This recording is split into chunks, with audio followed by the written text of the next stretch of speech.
ce n'est peut-être qu'un avant-goût de ce qui s'en vient. Marc-Antoine Lemoyne. Les citoyens qui habitent en plein cœur des quartiers Pointe-Saint-Charles, l'île des Sœurs et Griffintown ont eu une bien mauvaise surprise lorsque les essais du nouveau REM ont débuté. Oui, j'habite là. Trop de bruit, trop bruyant.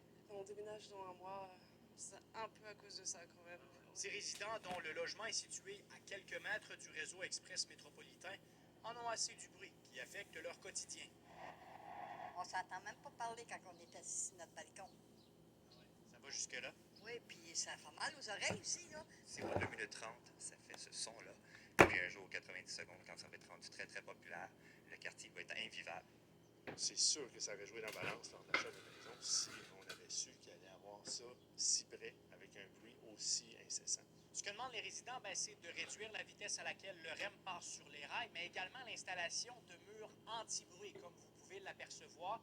Ces installations ont été faites dans le quartier Griffintown, où on se trouve en ce moment. Des installations qui sont loin de satisfaire plusieurs résidents rencontrés samedi. Je trouve que le mur anti-bruit ne fonctionne pas des masses. C'est sûr que ça fonctionne à cette hauteur-ci, mais le bruit va en hauteur.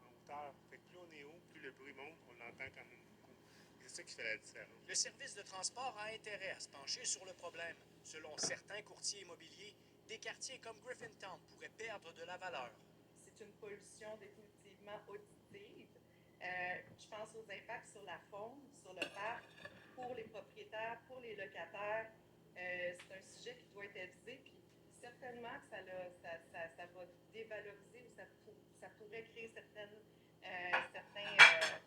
inquiétudes par rapport à un acheteur. Le chargé de projet CDPQ Infra souhaite faire baisser les tensions.